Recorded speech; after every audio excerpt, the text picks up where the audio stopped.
Hello and welcome to 100% maths. आज हम करेंगे इस वीडियो में क्लास 11th के लिए chapter number 2 that is relations and functions. इसकी वन शॉट रिवीजन करने जा रहे हैं। तो जितने भी एनसीईआरटी सॉल्यूशंस हैं और साथ में इसके कॉन्सेप्ट्स हैं जो लेक्चर वाइज हैं वो मैंने आपको सारे इसके लिंक्स जो हैं वो डिस्क्रिप्शन बॉक्स में दे दी हैं। आप पूरा का पूरा चैप्टर लेक्चर वाइज भी देख सकते हैं, ठीक है। तो आज की वीडियो में इम्पॉर्टेंट ये है कि हम इसमें करेंगे इसके सारे कॉन्सेप्ट्स को एक ही वीडियो में रिवाइज करेंगे, ठीक है। तो बहुत इंपॉर्टेंट है ये वीडियो क्लास 11th के बच्चों के लिए। सो 15 to 20 मिनट ज़रूर स्पेंड करिए ऐसे लेक्चर्स पे और जल्दी से अपने कॉन्सेप्ट्स को रिवाइज कर लीजिए। सो वीडियो एंड तक ज़रूर देखिएगा। आइए वीडियो स्टार्ट करते हैं। तो starting with the first definition for relations and function that is ordered pair. Ordered pair, pair का मतलब हो गया टू, ठीक है। तो it consist of two objects और elements in a given fixed order. जब यहाँ पर इस तरह से दो ऑब्जेक्ट्स या एलिमेंट्स किसी स्पेसिफिक ऑर्डर में हो उसको हम बोलते हैं ऑर्डर्ड पेयर। अब यहाँ पर एक तो वर्ड हो गया ऑर्डर्ड। ऑर्डर्ड मतलब किसी पर्टिकुलर ऑर्डर में है, पेयर मतलब दो एलिमेंट्स हैं। अब जैसे ए और बी दो सेट्स हैं, हमने लिखा है ए कॉमा बी, तो जो फर्स्ट वाला एलिमेंट है that belongs to the first set that is a set, और जो सेकंड वाला एलिमेंट है that belongs to the second set. इसका मतलब ये होता है, ठीक है। अब इक्वल कब होते हैं ordered pairs? Equality of ordered pairs. Two ordered pairs हमने लिए हैं A1 B1 and A2 B2। ये कब इक्वल होंगे? जब पहला एलिमेंट पहले ऑर्डर्ड पेयर का इज इक्वल टू द पहला element first element of the second ordered pair, यानी कि A1 is equal to A2 and B1 is equals to B2, ठीक है। दो ऑर्डर्ड पेयर्स तभी इक्वल होंगे जब पहला एलिमेंट पहले एलिमेंट के इक्वल होगा, सेकंड एलिमेंट के इक्वल होगा, ठीक है। If and only if, right. अब इसमें एक एग्जाम्पल मैंने लिखी है। अगर आपको इस तरह से दे दिए जाएं दो ऑर्डर पेयर्स और बोला जाए कोई अननोन वेरिएबल्स की वैल्यूज़ फाइंड करनी है, तो आप क्या करेंगे? फर्स्ट वाले को फर्स्ट वाले के साथ इक्वेट करेंगे। सो x + 1 आ गया 3 के इक्वल, और y - 2 को करेंगे इक्वल 1 के इक्वल। सो y आ गया यहाँ पर 3। सो x 2 एंड y 3। इस तरह से आप इक्वालिटी ऑफ ऑर्डर्ड पेयर्स वाले कॉन्सेप्ट को यूज़ कर सकते हैं। नेक्स्ट है हमारा third concept that is Cartesian product of sets. इसको हम डिनोट करते हैं A क्रॉस B से। A मल्टीप्लाई बाय B नहीं बोलना है, A क्रॉस B बोलना है, ठीक है। अब दो सेट्स हैं हमारे पास A एंड B, इनके बीच का क्या है? मल्टीप्लाई का साइन है, मतलब क्रॉस का साइन है। दैट मीन्स ये कार्टेशियन प्रोडक्ट है टू सेट्स का। इज इक्वल टू, ये करली ब्रेसेस, ये क्या लिखा है मैंने? Ordered pair. अभी बताया था A comma B ordered pair है। सच दैट, ये कॉलम्स को बोलते हैं सच दैट, जो फर्स्ट वाला एलिमेंट हमने लेना है वो कौन से सेट से लेना है? फर्स्ट सेट से, और सेकंड वाला एलिमेंट हम लेंगे सेकंड सेट से। ये साइन किसका है? बिलोंग्स टू का, जो हमने सेट्स चैप्टर में पढ़ा था। अब A में हमने मान लिया कि हमारे पास दो एलिमेंट्स हैं 1, 2, B में तीन एलिमेंट्स हैं 3, 4, 5। अब क्या करना है? हमें A क्रॉस B करना है। जब A क्रॉस B करना है तो पहले A के एलिमेंट्स लेंगे फिर B के एलिमेंट्स लेंगे। तो पहला A का एलिमेंट कौन सा है? 1, फिर कौन सा है? 3। सो 1, 3, सो 1, 4, 1, 5। अगेन 2 के साथ 2, 3, 2, 4 एंड 2, 5, ठीक है। ये हो गया A क्रॉस B।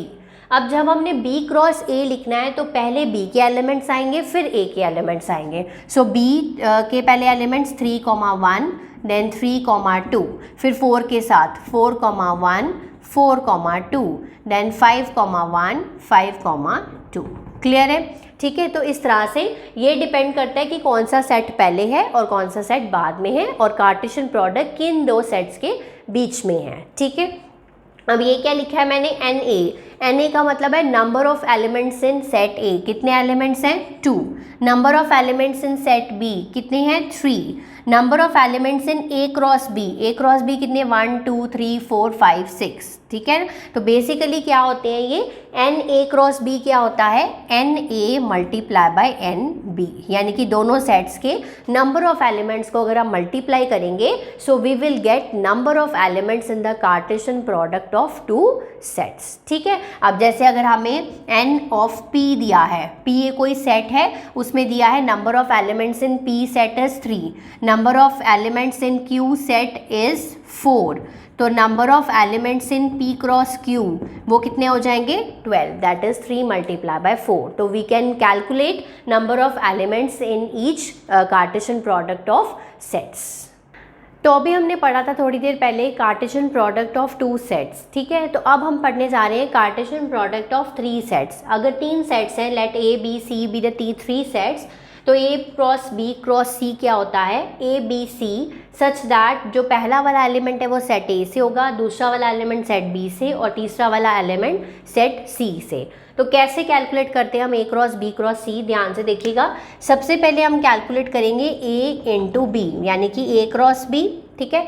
चलिए A क्रॉस B कैलकुलेट करा 1,3, ठीक है। पहले अब A के एलिमेंट आएंगे फिर B के एलिमेंट आएंगे। अब 1,4 देन 2,3 देन 2,4, ये हो गए हमारे A क्रॉस B। क्लियर है, 4 एलिमेंट्स हो गए। Number of elements in A is 2, number of elements in B is 2, 2 into 2 4, तो आ गए 4 एलिमेंट्स। ओके, अब हमने करना है A क्रॉस B को C के साथ क्रॉस करना है, ठीक है। सो A cross B cross C, तो पहले A क्रॉस B के एलिमेंट आएंगे फिर C के एलिमेंट आएंगे, ठीक है। तो A क्रॉस B का पहला ऑर्डर्ड पेयर क्या है 1,3 और साथ में क्या लिखेंगे 5, ठीक है।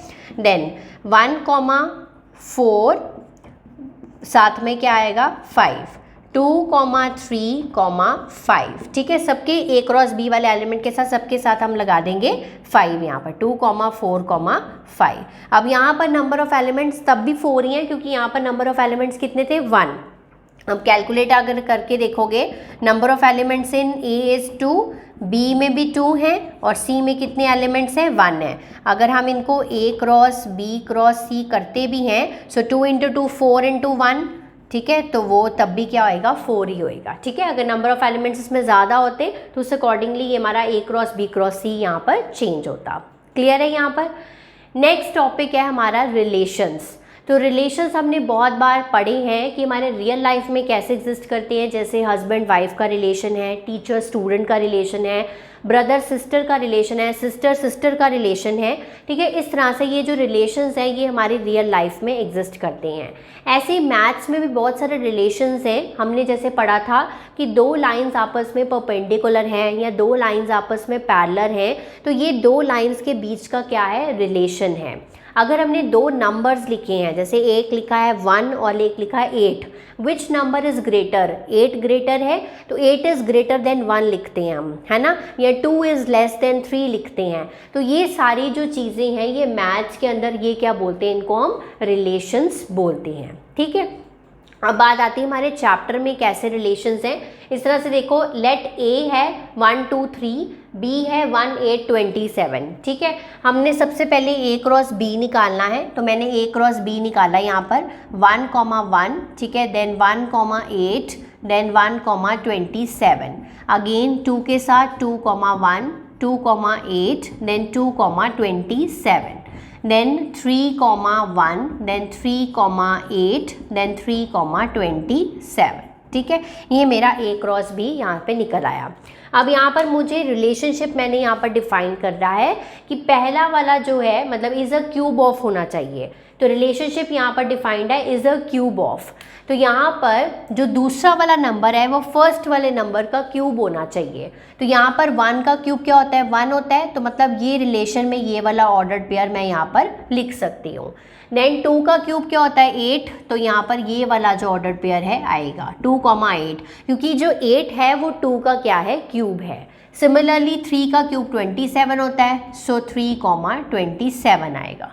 तो मतलब मेरे रिलेशन में सिर्फ ये वाले ऑर्डर्ड पेयर्स ही आएंगे। तो बेसिकली हमने क्या किया, एक रिलेशन डिफाइन किया कि ये क्यूब होना चाहिए, ठीक है। तो ये वाले जो ऑर्डर पेयर्स आए तो मतलब रिलेशन जो होता है that is a subset of A cross B। जो भी हम प्रोडक्ट निकालते हैं Cartesian product of 2 sets, relation उसका क्या होता है सबसेट होता है, ठीक है। अब अगर A और B 2 सेट्स हैं, कोई भी रिलेशन जो set A to B define करेगा that will be a subset of A cross B। Clear है यहाँ पर। अब यहाँ पर रिलेशन को कैसे डिफाइन करेंगे, एक्स वाई ऑर्डर्ड पेयर लेते हैं, वो वाले ऑर्डर्ड पेयर्स सच दैट जो पहला एलिमेंट है वो पहले सेट को बिलोंग करता है, दूसरा एलिमेंट दूसरे सेट को बिलोंग करता है और x का रिलेशन होता है y के साथ। ऐसा ही है ना, यहाँ पर देखो पहला एलिमेंट पहले सेट को बिलोंग कर रहा है, दूसरा एलिमेंट दूसरे सेट को बिलोंग कर रहा है और ये आपस में भी क्या है, रिलेटेड है, क्योंकि हम बोल सकते हैं 1 is a cube of 1, 8 is a cube of 2, 27 is a cube of 3। Next topic is representation of a relation. तो हम रिलेशन को 3 तरीके से रिप्रेजेंट कर सकते हैं। Number 1 is roster form, second one is set builder form and the third one is by arrow diagram. तो यहाँ पर एरो डायग्राम ऑलरेडी मैंने दे रखा है। मेरे पास 2 सेट्स हैं P एंड Q, ठीक है। तो P में एलिमेंट्स हैं 9, 4, 5 और Q में एलिमेंट्स हैं 5, 3, 2, 1, -2, -3, -5, ठीक है। तो ये एरो डायग्राम है, ठीक है, जो रिप्रेजेंट करती है इस रिलेशन को। अब यहाँ पर सबसे पहला हम रोस्टर फॉर्म में इसको कैसे रिप्रेजेंट कर सकते हैं। रोस्टर फॉर्म में हम लिखते हैं ऑर्डर्ड पेयर्स। कैसे लिखेंगे, अब 9 का किसके साथ है, 3 के साथ है और 9 का और किसके साथ है, -3 के साथ है। सो ये मैंने 2 ऑर्डर्ड पेयर्स लिख लिए। फिर 4 का किसके साथ है, 2 के साथ है, देन 4 का फिर हमारे पास -2 के साथ है, राइट। अब 25 का 5 के साथ है, देन 25 का -5 के साथ है, ठीक है। तो ये सारे ऑर्डर्ड पेयर्स यहाँ से एरो डायग्राम से दिख रहे हैं हमें। तो ये हमने लिख लिया एक relation that is in the roster form. ये हो गई इसकी एरो डायग्राम, ये हो गई इसकी रोस्टर फॉर्म। अब कैसे हम लिखते हैं इसको सेट बिल्डर फॉर्म में। अब यहाँ पर आपको दिखाई दे रहा है कि पहला नंबर जो है वो दूसरे नंबर का क्या है, स्क्वायर है। तो हम इसको कैसे लिखेंगे सेट बिल्डर फॉर्म में, relation R is equal to, अब यहाँ पर जो ये एलिमेंट्स हैं, जो पहला एलिमेंट है वो कौन से सेट को बिलोंग करता है, P सेट को, और जो दूसरा एलिमेंट है वो कौन से सेट को बिलोंग करता है, Q सेट को, है ना। तो यहाँ पर हम लिखेंगे x, y, यहाँ पर आप a, b भी यूज़ कर सकते हैं, कोई भी अल्फ़ाबेट्स छोटे यूज़ हो सकते हैं। x, y क्या है, जो पहला वाला नंबर है वो दूसरे वाले नंबर का क्या है, स्क्वायर है, यानी कि जो x है वो क्या है, it is a square of y। ये रिलेशन है ना, तो ये रिलेशन हमने लिख दिया और साथ में हम लिखेंगे कि x जो है वो सेट P को बिलोंग करता है और जो y है वो सेट Q को बिलोंग करता है। ये हो गई इसकी सेट बिल्डर फॉर्म। तो ये होती है इसकी रोस्टर फॉर्म, ये होती है इसकी सेट बिल्डर फॉर्म और ये होती है इसकी एरो डायग्राम, ठीक है। अब आ जाता है डोमेन बताओ, रेंज बताओ और कोडोमेन बताओ। इसी एग्जांपल से मैं सारा कुछ बताऊंगी आपको। डोमेन क्या होता है, set of all the first components of the relation, ठीक है। तो पहले कंपोनेंट्स क्या हैं, 9, फिर 4, फिर 25, यही है ना, रिपीट नहीं करने दोबारा। सो ये हो गई इसकी domain, set of all the first components of the ordered pairs belonging to the relation R, ठीक है। And the set of second component क्या है, इसमें 3 है, -3 है, ठीक है, फिर 2 है, फिर -2 है, 5 है और -5 है, that belongs to the relation R. Set of the first components of ordered pairs belonging to relation R is called as domain. Set of second components of all the ordered pairs belonging to the relation R is range, ठीक है। What is codomain? Codomain होता है जो दूसरा वाला पूरा set होता है, यानी कि ये पूरा सेट Q। अब इसमें देखो 1 जो है वो किसी की इमेज नहीं है यहाँ पर, है ना, 1 किसी के साथ लिंक्ड नहीं है, बट ये स्टिल इसकी कोडोमेन में आएगा। सो कोडोमेन आप यहाँ तो सीधा ही लिख सकते हो, set Q is the codomain, ठीक है। यहाँ आप इस तरह से रोस्टर फॉर्म में लिख सकते हो 5, 3, 2, 1, -2, -3, -5। अब आपने नोटिस किया एक बात, रेंज और कोडोमेन में क्या फ़र्क है। रेंज में वही वाले आएंगे जो रिलेशन में हैं और कोडोमेन में पूरा का पूरा जो सेकंड सेट है वो पूरा का पूरा आ जाएगा, चाहे उसमें कोई एक एलिमेंट लिंक्ड है या नहीं है। क्लियर है। सो ये हो गया domain, range and codomain. Last topic from relations is कि नंबर ऑफ रिलेशंस कैसे कैलकुलेट करते हैं।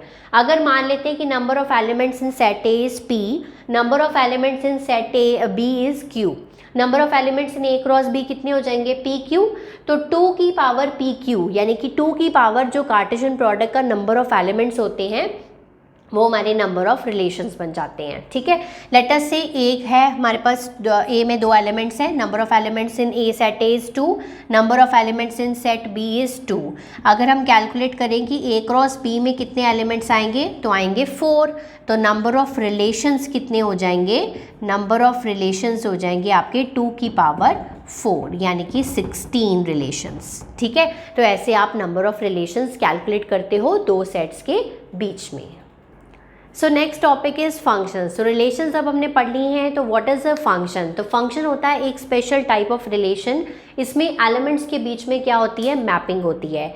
एक रिलेशन को हम एक सेट से दूसरे सेट का फंक्शन बोलते हैं। ध्यान से देखिए, एक relation F from set A to set B is called as a function.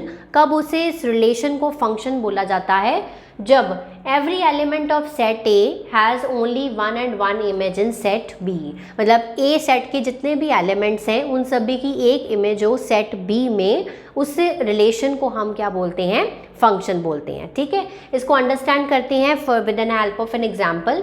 Late set A में 1 2 3 एलिमेंट है, बी सेट में 2 3 4 एलिमेंट हैं। पहला रिलेशन डिफाइंड है, क्या ये रिलेशन फंक्शन है। देखो 1, 2, 2, 3, 3, 4। अब आप अगर एरो डायग्राम के हिसाब से देखेंगे, ये सेट ए है, ये सेट बी है, इसमें 3 एलिमेंट्स हैं, इसमें भी 3 एलिमेंट्स हैं। सो 1, 2 है, 2, 3 है और 3, 4 है। तो आप देख सकते हैं सेट ए में सबकी यूनिक इमेजेस हैं, है ना, सेट बी में। सो इसलिए ये जो रिलेशन है वो फंक्शन है। ठीक है, पहला वाला रिलेशन फंक्शन है। दूसरे वाले को नोटिस करते हैं, दूसरा वाला क्या कर रहा है, एरो डायग्राम की बनाकर देखेंगे, ए बी 1 2 3 देन 2 3 4। 1, 2 है, 1, 3 है। ठीक है, फिर 2, 3 है और 3, 4 है। अगर हम 2, 3 और 3, 4 देखें तो ये तो ठीक है, बट एक एलिमेंट की यहाँ पर कितनी इमेजेस हैं, 2 इमेजेस हैं, यानी कि ये 2 है और एक 3 भी है। तो ये जो रिलेशन है, ये रिलेशन तो है बट ये फंक्शन नहीं है। मतलब जितने भी एलिमेंट्स आपके सेट पहले वाले सेट में हैं उन सब की 1 and 1 इमेज ही होनी चाहिए। ठीक है, तीसरा वाला रिलेशन क्या कहता है, अब यहाँ पर A है, यहाँ पर B है, 1 2 3 2 3 4, 1 3 के साथ लिंक्ड है और 2 जो है वो 4 के साथ लिंक्ड है। अब आपने देखा जो 3 जो है वो सेट ए को बिलोंग करता है बट उसकी कोई भी इमेज नहीं है सेट बी में, तो ये जो रिलेशन है वो भी फंक्शन नहीं है। तो मतलब 2 कंडीशंस होगी। पहली कंडीशन ये, एक रिलेशन फंक्शन तब होता है जब उसकी जितने भी एलिमेंट्स उसके पहले सेट में कर रहे हैं, मतलब आ रहे हैं, उन सभी की 1 and 1 इमेज, यूनिक इमेज होनी चाहिए सेट दूसरे सेट में, सेट बी में। ठीक है, और जितने भी एलिमेंट्स हैं सबकी इमेजेस होनी चाहिए, कोई मिस नहीं होना चाहिए। ठीक है, तो ये 2 कंडीशन से एक रिलेशन क्या होता है, फंक्शन होता है। ठीक है, अब जैसे हम ये एरो डायग्राम को रिप्रेजेंट करते हैं, सेट ए है, ये सेट बी है, इसमें 1 2 3 एलिमेंट है, इसमें ए बी सी एलिमेंट है। जो ये होती हैं इनको तो मैंने आपको बता दिया, अभी मैं नाम ले ही रही थी कि इमेजेस होती हैं, और ये क्या होती हैं, इनकी प्री इमेजेस होती हैं। यानी कि ये जो सेट ए के एलिमेंट्स हैं वो क्या हैं, सेट बी की क्या हैं, प्री इमेजेस हैं। So these are pre images, these are images. Clear. Next last topic from this chapter, very important, इसको मैं डिटेल में नहीं कराऊंगी यहाँ पर, क्योंकि डिटेल में मैंने यहाँ पर आपको एक लेक्चर में करवा रखा है, लिंक डिस्क्रिप्शन बॉक्स में आप लोगों को मिल जाएगा। ठीक है, यहाँ हम सिर्फ डिस्कस करेंगे इस रियल फंक्शंस के, इनके ग्राफ क्या होते हैं, what is there domain and range. ठीक है, सो सबसे पहला फंक्शन है आइडेंटिटी फंक्शन। नाम से पता चल रहा है जो अपने आप, जो फंक्शन अपने आप के साथ एसोसिएट करता है, यानी कि फंक्शन होता है ये रियल टू रियल नंबर, यानी कि जो भी आप इनपुट डालेंगे वही आपकी आउटपुट आ जाएगी। लेट अस से आपने कोई भी रियल नंबर डाला, -2 डाला तो -2 आ जाएगा, -5 डालोगे तो -5 आ जाएगा।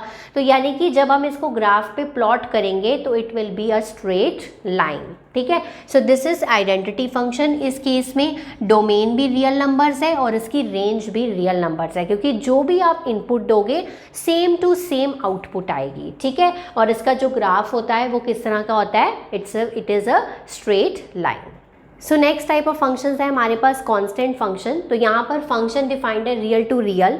अब यहाँ पर बेसिकली हो क्या रहा है, कांस्टेंट फंक्शन, नाम से पता चल रहा है कि बेसिकली जो भी हम इनपुट देंगे तो कोई कांस्टेंट वैल्यू बाहर आएगी हमेशा, ठीक है। हम कोई भी रियल नंबर्स, यानी कि इसकी डोमेन क्या हो गई, x belongs to real number, कोई भी आप रियल नंबर पुट करेंगे तो आपके पास कोई एक कांस्टेंट वैल्यू होगी, वही आएगी आपका हमेशा आंसर। तो इनपुट में आप क्या डाल रहे हैं, रियल नंबर्स डाल रहे हैं, और आउटपुट में आपके पास कोई भी कांस्टेंट वैल्यू c या k कुछ भी सपोज कर लिया, वही वैल्यू आएगी। लेटस से हमारे पास हमने 1 2 3 पुट करा और कोई कांस्टेंट वैल्यू है 4, तो हमेशा 1 पुट करने पे भी 4 ही आएगा, 2 पुट करने पे भी 4 आएगा, 3 पुट करने पे भी 4 आएगी। आप कोई भी रियल नंबर पुट कर लो, -2 -5 -6, वो हर बार आंसर क्या आएगा, 4 आएगा, यानी कि कुछ कांस्टेंट वैल्यू आएगी, ठीक है। अब यहाँ पर डोमेन क्या हो गई, रियल नंबर्स, रेंज क्या हो गई, कुछ रियल वैल्यू यानी कि c, ठीक है, कोई भी रियल वैल्यू, और ये सिंगलटन सेट है, हमारा आंसर हमेशा सिंगलटन सेट है ये, ओके।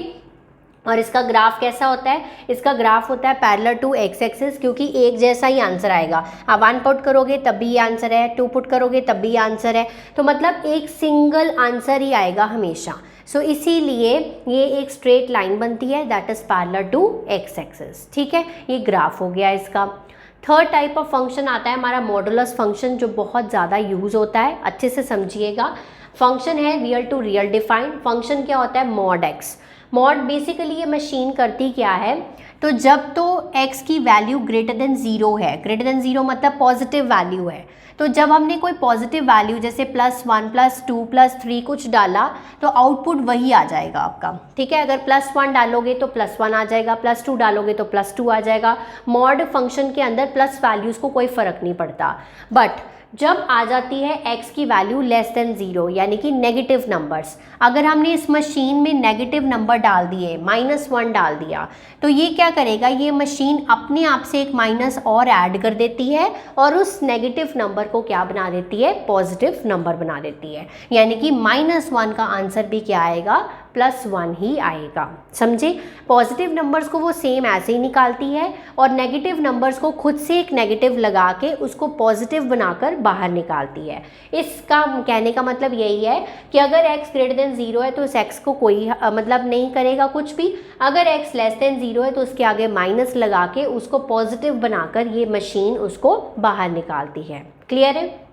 अब डोमेन क्या है, डोमेन में हम कोई भी रियल नंबर्स पुट कर सकते हैं, कुछ भी पुट कर सकते हैं, बट रेंज क्या है, ओनली पॉजिटिव रियल नंबर्स, ठीक है। सो आर पॉजिटिव इसलिए लिखा है। और इसका ग्राफ कैसा होता है, ये v बनता है, क्यों, y = x है और ये y = -x को रिप्रेजेंट करता है। आप चाहे तो इसमें वैल्यूज़ पुट करके देख सकती हैं, टेबल बना के देख सकते हैं, जो कि मैंने ऑलरेडी बनाया हुआ है, बहुत सारे वीडियो में आपको बनाकर दिखाया हुआ है, वहाँ से जाकर आप देख सकते हैं। तो ये इस तरह से प्लॉट होएगा, ठीक है। तो आंसर है इसका कि मॉडुलस फंक्शन का डोमेन रियल नंबर्स है, रेंज है आर पॉजिटिव यानी कि set of real positive real numbers, और इसका जो ग्राफ है वो किस तरह से बनता है, जैसे विक्ट्री वाला V।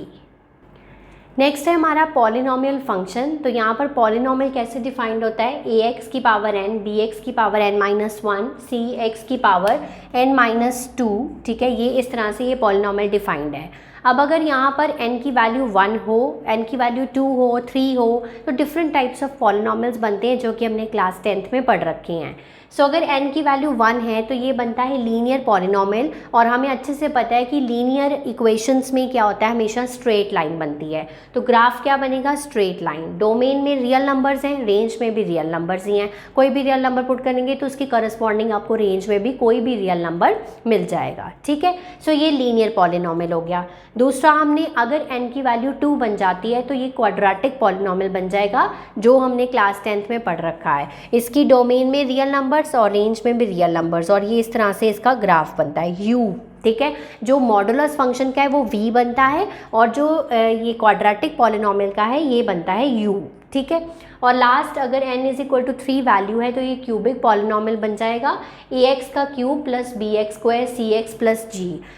ये इसकी क्या है, जनरल फॉर्म है क्यूबिक पॉलिनोमियल की। डोमेन में भी रियल नंबर्स, रेंज में भी क्या है, रियल नंबर, और इसका ग्राफ कुछ इस तरह से बनता है, ठीक है। Next, fifth type of function that is rational function. Function defined है रियल टू रियल। अब एफ एक्स क्या होता है, रैशनल फंक्शन मतलब जी एक्स अपॉन क्यू एक्स, ठीक है। Rational number P by Q form में रिप्रेजेंट करते हैं, ऐसे ही हम रैशनल फंक्शन को लिखते हैं g of x divided by q of x.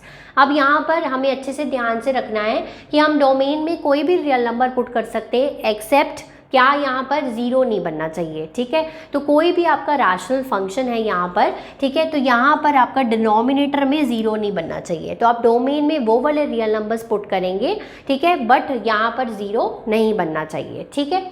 So domain में ऑल द रियल नंबर्स, और ध्यान रखना है कि क्यू एक्स जो है वो ज़ीरो के बराबर नहीं होना चाहिए। और रेंज में क्या आएंगे, ऑल द रियल नंबर्स, कोई भी रियल नंबर आ सकता है। जैसे फॉर एग्जाम्पल मैंने ये लिखा है y is equal to 1/x, ये रैशनल फंक्शन है। अब आप x को ज़ीरो नहीं पुट कर सकते, बाकी आप कोई भी रियल नंबर पुट कर सकते हैं। और इसके करस्पॉन्डिंग ये क्या बनेगा, ये इसका ग्राफ बनेगा कुछ इस तरह से, ठीक है। तो ये डिपेंड करेगा फंक्शन टू फंक्शन, वो ग्राफ किस तरह से वेरी करता है। नेक्स्ट है हमारा ग्रेटेस्ट इंटीजर फंक्शन। ये हमारा फंक्शन लास्ट फंक्शन है, ठीक है, जो आपको याद रखना है। तो ग्रेटेस्ट इंटीजर फंक्शन कैसे डिफाइन करते हैं, इसकी डोमेन में होते हैं रियल नंबर्स और रेंज में आते हैं सिर्फ और सिर्फ इंटीजर्स। इसको समझने के लिए हम बनाते हैं यहाँ पर पहले नंबर लाइन। नंबर लाइन में क्या होता है, हमारे पास यहाँ पर ज़ीरो होता है, ठीक है। यहाँ पर राइट में पॉजिटिव नंबर्स होते हैं और लेफ्ट में क्या होते हैं, नेगेटिव नंबर्स होते हैं, ठीक है। तो आपने जो भी नंबर पुट करना है उसके हमेशा लेफ्ट में देखना है, बस ये चीज़ याद रखना। अच्छा चलो, हमने ज़ीरो में पुट करा, ज़ीरो पुट करोगे तो ज़ीरो ही आंसर आएगा क्योंकि इंटीजर ही आंसर आना है, ठीक है। तो 1 पुट करोगे तो 1 आएगा, 2 पुट करोगे तो 2 आएगा, -1 पुट करोगे तो -1 आंसर आएगा, -2 पुट करोगे एंड -2 आंसर आएगा, एंड सो ऑन। ये तो हो गई बात सिंपल, अगर मैं इंटीजर पुट कर रही हूँ तो इंटीजर ही आंसर आ रहा है। अगर डोमेन में रियल नंबर्स हैं तो रियल नंबर में तो सारे रियल नंबर्स आते हैं। अब रियल नंबर्स में तो पॉइंट्स वाले भी आएंगे, तो पॉइंट्स अगर मैं पुट करती हूँ तो क्या होगा, अगर मैंने पुट करा है 0.5, लेट अस से मैंने पुट करा 0.5, हमने क्या करना है, मैंने बोला था लेफ्ट साइड पे देखना है सबसे बड़ा इंटीजर कौन सा है। 0.5 के लेफ्ट पे सबसे बड़ा इंटीजर कौन सा है, 0 है, ठीक है ना। तो यही मतलब है ग्रेटेस्ट इंटीजर फंक्शन का। तो आंसर क्या आया, 0। अब मैंने 1.5 पुट करा या 1.9 पुट करा, तो उसके लेफ्ट पे सबसे बड़ा इंटीजर कौन सा है, 1 है, ठीक है, तो आंसर आया 1। ऐसे ही 2.2 पुट करो, तो 2.2 पुट करोगे तो यहाँ पर इसके सबसे लेफ्ट पे सबसे बड़ा इंटीजर कौन सा है, 2, तो आंसर आया 2। अब आ जाओ नेगेटिव नंबर्स पे। अगर मैंने पुट करा है -1.5, तो -1.5 के लेफ्ट पे चेक करो कौन सा सबसे बड़ा इंटीजर है, -2, तो आंसर आया -2, ठीक है। ऐसे अगर मैंने 2.5 या 2.8 पुट करके देखा तो 2.8 के लेफ्ट पे सबसे बड़ा इंटीजर कौन सा है, -3, तो आंसर आया -3, ठीक है जी। तो इस तरह से आपने देखना है, हमेशा जो भी आप पुट कर रहे हो वैल्यू, उसके लेफ्ट पे चेक करो सबसे बड़ा इंटीजर कौन सा है, वही उसका आंसर है, ठीक है। और इसका ग्राफ कैसा होता है, इस तरह से होता है इसका ग्राफ, ठीक है, सीढ़ियों जैसा ग्राफ होता है। और ये डॉट जो ये सर्कल, खुला वाला सर्कल का मतलब होता है ये वाला जो नंबर है यहाँ पर इंक्लूडेड नहीं है, वो नेक्स्ट वाली स्टेयर में इंक्लूडेड है, ठीक है। सो आई होप आज की वीडियो से आप लोगों के इस चैप्टर के कॉन्सेप्ट्स अच्छे से क्लियर हो गए हैं। एनसीईआरटी सॉल्यूशंस के लिए लिंक्स डिस्क्रिप्शन बॉक्स में गिवन है वीडियोस के, आप वहां से जाकर देख सकते हैं। फिर भी अगर कोई डाउट है तो आप मुझे कमेंट सेक्शन में कमेंट कर सकते हैं, मैं उसका आंसर आपको ज़रूर दूंगी। तब तक आप इसको प्रैक्टिस करिए, रिवाइज करिए। Have a nice day to all of you.